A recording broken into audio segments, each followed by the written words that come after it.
Before we begin, if you're listening to this alone at night, you're exactly where you should be. Subscribe and turn on notifications for more true horror stories, disturbing encounters, and unexplained events uploaded every day. Now lock your doors, turn off the lights, and let's get into tonight's stories.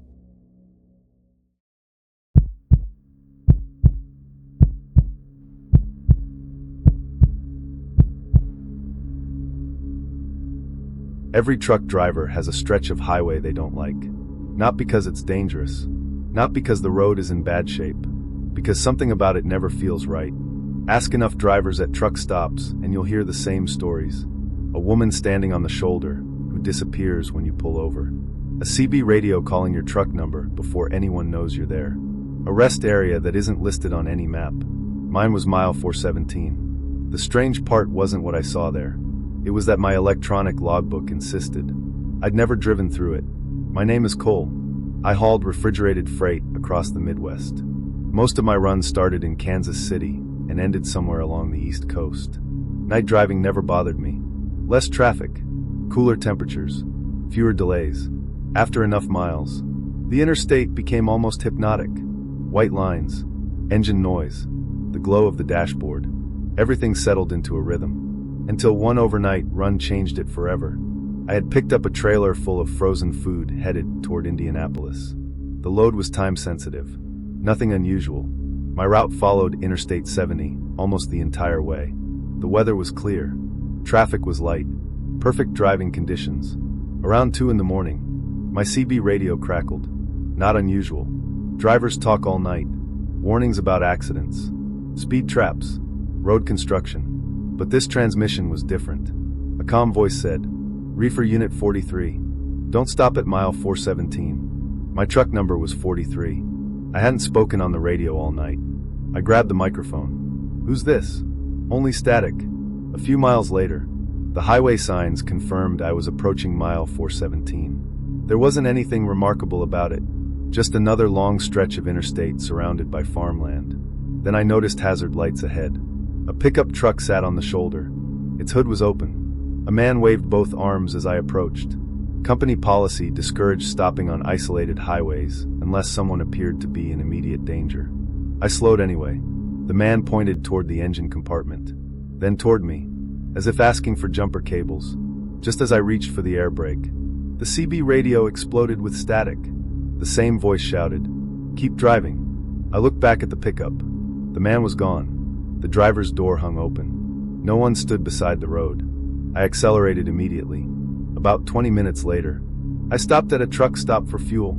Another driver parked beside me looked at my trailer. "You come through 417? I nodded. He frowned. "Did you stop?" "No." He slowly smiled. "Good." I asked what he meant. He looked around to make sure no one else was listening. Then quietly said, "Every driver who stops there loses time." I laughed.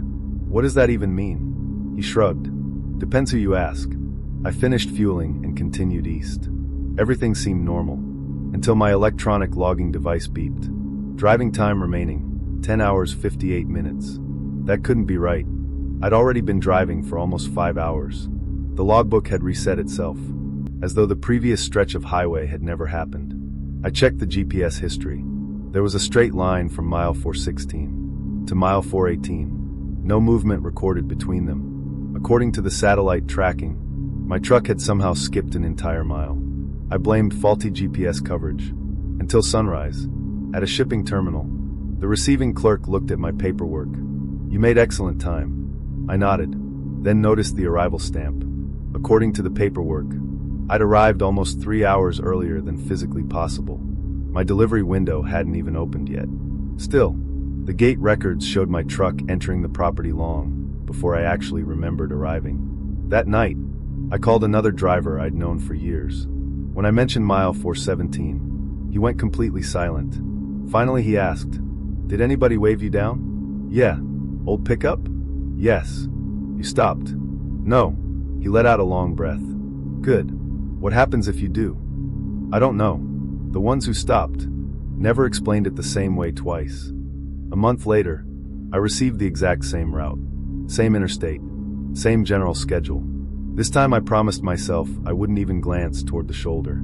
As the mile markers counted down, my CB remained silent. The pickup was there again. Same faded paint. Same open hood. Same man waving. Exactly where he'd been before. I kept my eyes forward. Then, my passenger seat shifted. Not enough to make a sound. Just enough that I noticed movement beside me. I looked over. A folded road atlas rested on the seat. I never carried paper maps. The atlas was already open. One page had been marked with a red circle. Inside the circle, someone had handwritten 3 words. "You stopped before." I slammed the atlas shut. When I looked again, the passenger seat was empty. I drove straight through without touching the brakes. Several days later, my dispatcher called. "There was an issue with your tracking." "What happened?" "Our system shows your truck parked on the shoulder at mile 417 for almost 40 minutes." I frowned. "I never stopped. The GPS says you did." I downloaded the truck's camera footage. The highway appeared normal. The pickup truck was visible. The man waved. Then, for exactly 39 minutes, the video became solid gray. No image. No sound. When it returned, my truck was already a mile farther down the interstate. Still moving. I've hauled freight across almost every state since then. There are mountains that demand your full attention. Cities where traffic never stops. Highways that seem to go on forever. None of them bother me. But whenever a dispatcher assigns me a route that passes mile 417, I find another load, another highway, another excuse. Because somewhere on that empty stretch of interstate, a man is still standing beside an old pickup truck. Still waving. Still waiting for one driver to finally stop.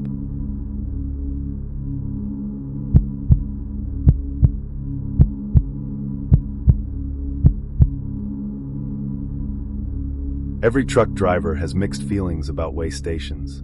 Sometimes the bypass light flashes green and you keep rolling. Sometimes it flashes red and you're pulled in for an inspection. Most inspections take 10 or 15 minutes.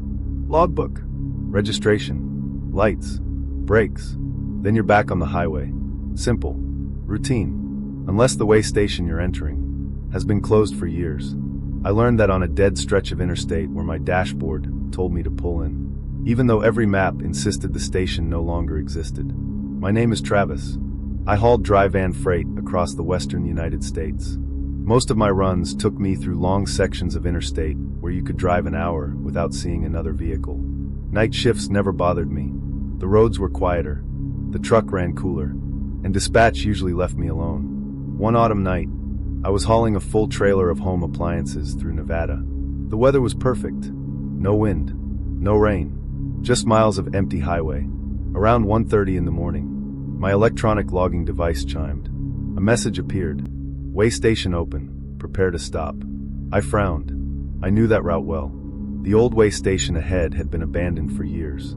The bypass lanes had been paved over. At least, that's what every driver believed. A mile later, an overhead electronic sign lit up. Truck 618, enter scale. That was my truck number.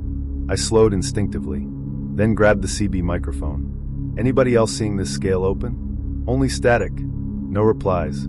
Not another truck anywhere nearby. As I rounded the next curve, the way station came into view. Every floodlight was on. Inspection bays illuminated. Digital scales glowing bright green. It looked brand new. I checked my GPS. According to the map, I was driving through empty desert. There was no way station at all. Common sense told me to stay on the interstate, but the overhead sign flashed again. Failure to stop subject to penalty. I eased into the inspection lane. The parking lot was completely empty. No patrol vehicles. No inspectors. No other trucks. Yet the scale display showed my truck's exact weight. To the pound. A loudspeaker crackled overhead. Driver, proceed to Bay 2. The voice sounded calm. Professional. Like any Department of Transportation officer. I parked where instructed. Waited. No one came. After nearly 2 minutes, the office door opened. An older man wearing a reflective safety vest stepped outside. No badge. No name tag. Just a clipboard. He walked slowly around my tractor and trailer. Never shining a flashlight. Never speaking. Simply writing notes. Finally, he stopped beside my window. Logbook. I handed him my electronic tablet. He looked at the blank screen for several seconds, then handed it back. You're missing one trip. I'm sorry, One trip isn't recorded. I checked the logbook. Everything looked normal. Hours. Fuel stops. Deliveries. Nothing missing. The inspector quietly shook his head. You drove it. You just don't remember. A chill ran through me. He marked something on the clipboard, then pointed toward the trailer. Open it. I climbed down and broke the cargo seal. The trailer doors swung open. Empty. Completely empty. I stared inside. I'd left the warehouse with 26 pallets. The trailer had been loaded to the ceiling. Now, there wasn't a single box. I turned toward the inspector. He calmly asked, "Finished unloading?" Before I could answer, my trailer suddenly rattled, loud enough to shake the doors. I looked inside again. Every pallet had returned, exactly where it belonged. Shrink wrap untouched. Cargo secure. I slammed the doors shut. The inspector smiled slightly. Good. You can leave. I climbed back into the cab. The moment I started the engine, every light in the way station went dark. Total darkness. Only my headlights remained. I accelerated back onto the interstate. Within 30 seconds, the way station had disappeared behind me. At sunrise, I stopped for fuel. The cashier noticed my paperwork. "You come through the old scale?" I nodded. It was open. He looked confused. The old scale burned down. "What?" He pointed toward the highway. "It hasn't existed in years." I laughed nervously. "I was inspected there last night." The cashier slowly shook his head. "There isn't anything left." Curious. I drove back after delivering my load. Daylight revealed only cracked pavement, broken concrete, rusted guardrails. The inspection building was a burned-out shell. No roof, no windows, no scales, nothing. There wasn't even an entrance road connected to the interstate anymore. A state trooper happened to be parked nearby. I asked whether the way station ever reopened. He stared at me. "No." "Then why did my onboard computer tell me to stop there?" He frowned. "It couldn't have." I showed him the message stored in my electronic log. The screen displayed only one sentence. "Inspection complete." No timestamp. No location. He quietly handed the tablet back. "You should keep driving." Months later, I ran into another trucker at a rest area. We started swapping stories about strange highways. When I mentioned the abandoned way station, he interrupted me. "Were you hauling appliances?" I nodded. "Did the inspector say you forgot a trip?" I slowly looked at him. "How did you know?" He didn't answer. Instead, he climbed into his truck, started the engine, and before pulling away, he shouted one final warning through the open window. "If the sign ever tells you to stop again, keep driving." I've followed that advice ever since. Whenever an overhead sign flashes my truck number, I check the mirrors. If there are other trucks around, I pull in. That's the law. But if I'm completely alone, and the only lights ahead belong to an old way station that shouldn't exist, I stay on the throttle, because somewhere beyond those scales, there's still an inspector waiting to find the trip that never made it into anyone's logbook.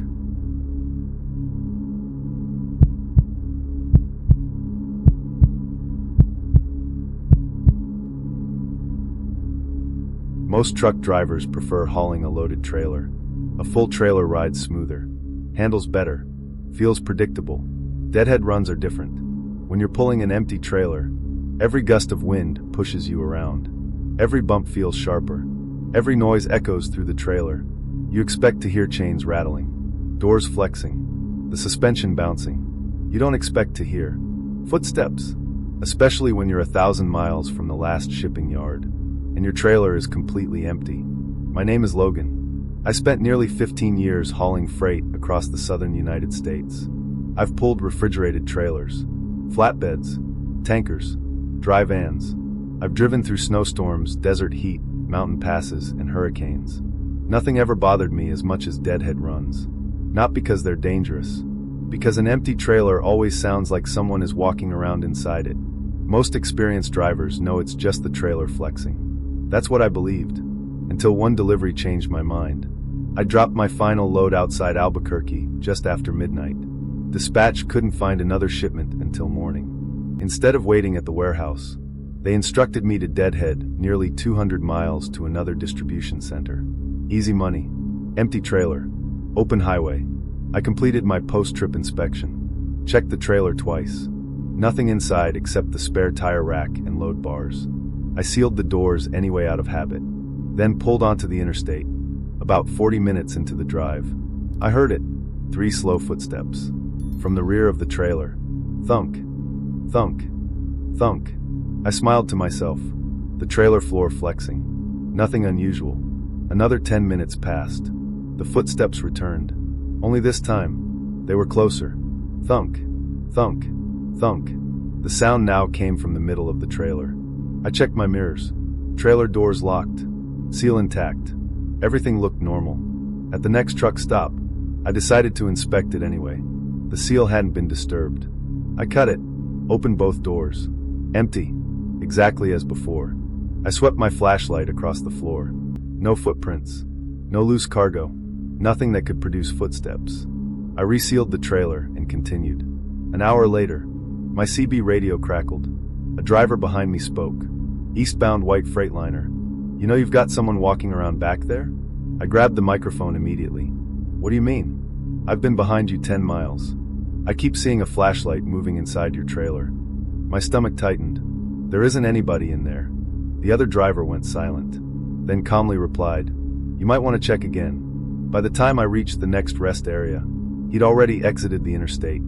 I parked beneath bright lights, broke the seal, opened the trailer. Still empty. This time, I climbed inside, walked the entire length, tapped every wall, every crossmember, every load bar. Nothing. Then, the trailer doors slammed shut. Total darkness. I rushed toward the rear. Before I reached the doors, they swung open again. No wind. No one outside. I climbed back into the cab, locked every door, and left immediately. Around 3 in the morning, my electronic logging device beeped. A message appeared. Trailer door open. Impossible. I looked in both mirrors. The doors were closed. The warning disappeared. Then another appeared. Load shift detected. The trailer was empty. A few miles later, my trailer brake warning activated. Then my tire pressure monitor. Then my cargo temperature display. Systems that couldn't possibly detect anything, all reporting activity inside an empty trailer. I finally called dispatch. They assumed faulty sensors, told me to finish the trip and let maintenance inspect it. As dawn approached, I pulled into the distribution center. The yard supervisor met me at the gate. He glanced at the trailer, then frowned. You hauling team? No. Why? He pointed toward the dust covering the rear doors. There are handprints all over the back.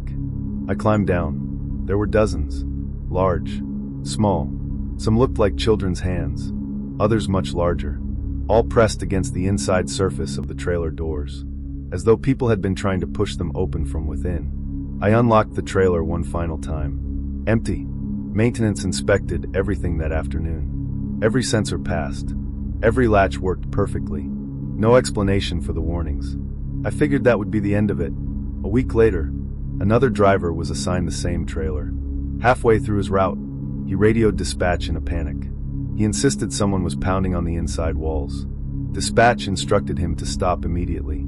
State police searched the trailer. Nothing. He refused to pull that trailer again. Over the following months, 3 more drivers reported hearing footsteps. 2 reported voices. 1 claimed someone knocked on the trailer wall every time he stopped for fuel. Eventually, the company sold the trailer. At least, that was the official story. Several months later, I stopped at a truck stop in Oklahoma. While fueling, I noticed a familiar trailer parked 3 rows away. Same faded company paint. Same identification number. Same dent above the right rear door. I walked closer. The trailer sat disconnected from any tractor. No landing gear damage. No license plate. No sign anyone owned it. Then, from somewhere inside, I heard 3 slow footsteps. Thunk. Thunk. Thunk. Followed by a quiet knock. 3 times. From the inside of the rear doors. I turned around and walked back to my truck without looking behind me. I've hauled thousands of empty trailers since then. Most of them make strange noises. Metal expands. Suspension shifts. Airlines rattle. That's normal. But whenever I hear footsteps instead of rattling, I don't stop to investigate anymore. Because if the trailer is truly empty, there shouldn't be anyone inside. And if there is, opening those doors might not be letting them out. It might be letting them know. Someone finally heard them.